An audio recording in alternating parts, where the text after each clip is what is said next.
पुष्कराचं निर्वाद वर्चस्व. मित्रांनो, आज एक भव्य दिव्य भुसाबैल मैदान पार पडते प्यारी फाटी इंदापूर या ठिकाणी.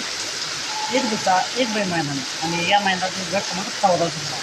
या गट क्रमांक 14मध्ये होता पुष्पराज उर्फ पिल्लू आणि त्याला साथ दिली पुष्पराज हिंदकेसरीचा मानकरी बालमानी. मित्रांनो, गाडीला तुफानाचं स्पीड लागले.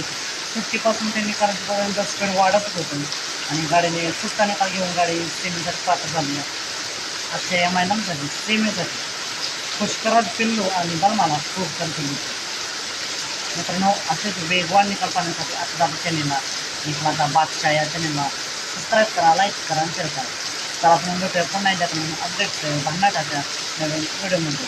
मित्रांनो, तुम्हाला काय वाटते आज पुष्पराज बोलायला होईल का? पुष्पराज आणि बलमा एक नंबर करतील का? कमेंट करून नक्कीच सांगा.